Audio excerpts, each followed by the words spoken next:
Wow, what an incredible time in American presidential politics in the modern era. Unbelievable what is happening.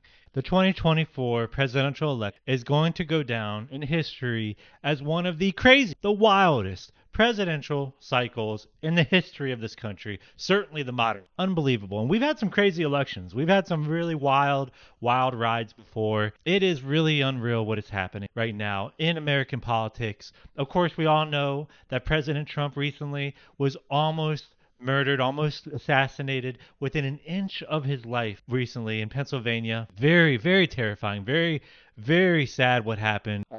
Very concerning. I tell you, whether you're Democrat, Libertarian, Republican, whatever. I mean, that is something that we should all remember because of, the tensions get high. We all fight, we argue, we can debate, and we all get very passionate. We all get very passionate about what we think, but it should never come to violence. We should always remember to settle our differences in the political realm, in the battle of ideas, vote for who you want, and never take it to the next step. And I just think it's important to say that at the outset because, I may not be the biggest Trump fan, certainly, for a lot of different reasons, but whether it's Trump or Obama or Bush or Biden, whatever, it should never come to violence. We should never support that. We should remember the human being, that we all deserve human dignity and respect.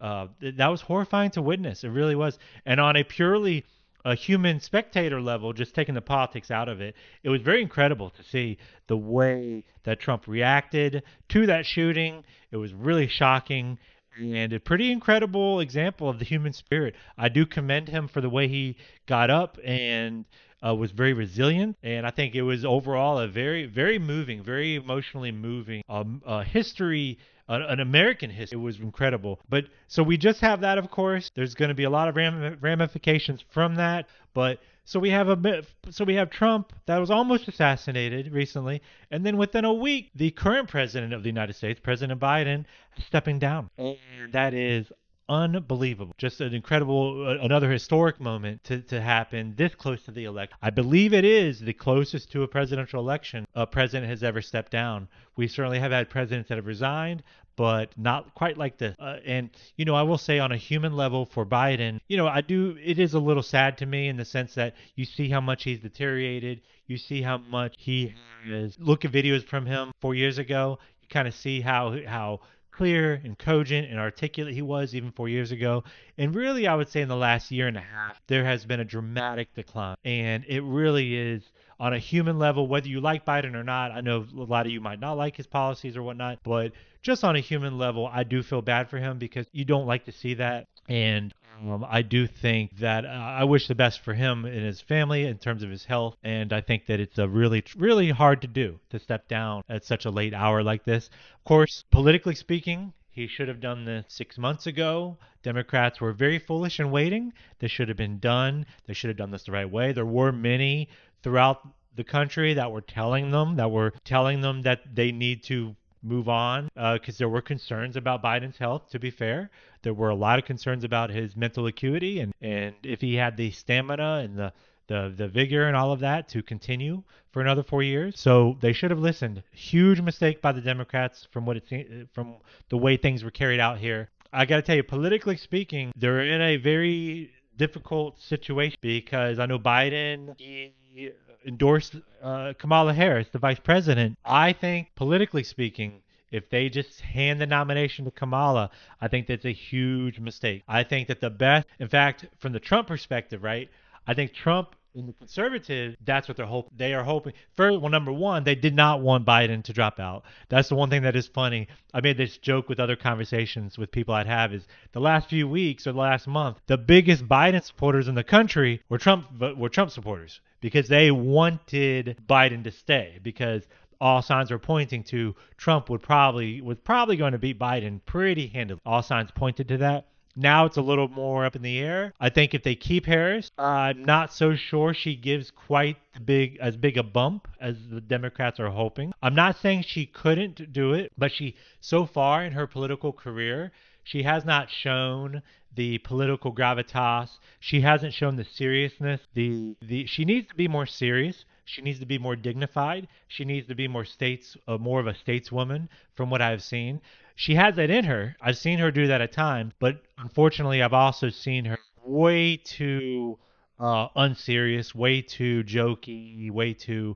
She needs to rein that in. She needs to show the country, if she wants to be president, that she can be presidential material and she's ready. I'm not so sure she is, and I think it's a big risk the Democrats just give that to her. From the Trump perspective, they're hoping that they just give it to Harris because I think they are just as confident against Harris as they were against Biden. So I think that could be a huge mistake. The best thing for the Democrats to do is just go to the open convention. You just got to have an open convention, and whoever makes the best case, whether it's Governor Whitmer from Michigan, you have Newsom from California, you have, of course, I know there's rumors about Hillary Clinton coming out of the blue and walking on the stage and surprising everybody. I don't really think they're going to go that route.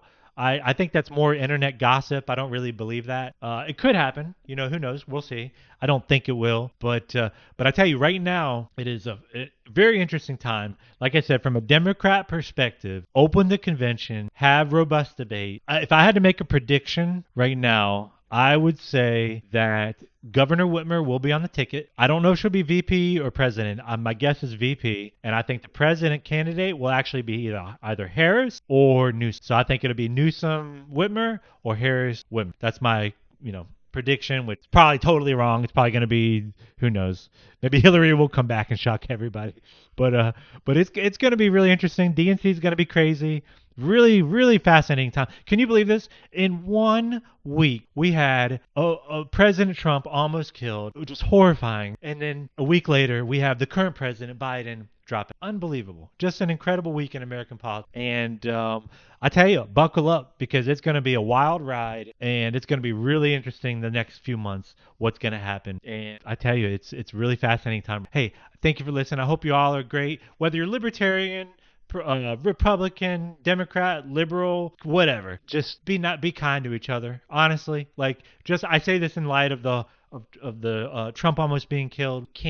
Our society can't go that route. We can't demonize, and to be fair, because there's a lot of rhetoric on the far left and far right, or shoot, the regular left and regular right. A lot of the rhetoric does need to die down. We got to stop calling each other evil, and one side calls the other side. They want to they want to destroy the country. You have the right calling everybody on the left, oh, they're all communists who want to destroy the country, and you have people on the left calling the right, oh, they're all racist and fascist. It's okay. We can disagree. We can fight about our ideas, whether you want more government or less government, whether you want different programs to exist or not exist, but we need to bring it back a little bit and remember, hey, love and respect each other, have robust debate, and be cordial and wish the best for each other on a human level. And I guess I just say that just because, you see a lot of vitriol and negativity online, and I personally, I don't want to spread that. I want to try to spread as much positivity as I can, even in something as murky as politics. So it's just important to love each other and respect each other. And whether you like Trump, whether you like Biden or whoever's going to be the Biden replacement, or if you like RFK Jr., hey, RFK Jr. is still running, everybody. We cannot forget that RFK Jr. is in the race. He's running as an independent. So him and his supporters deserve respect as well. So just respect each other, love each other, and I hope you all are good. Thanks for listening. Bye-bye.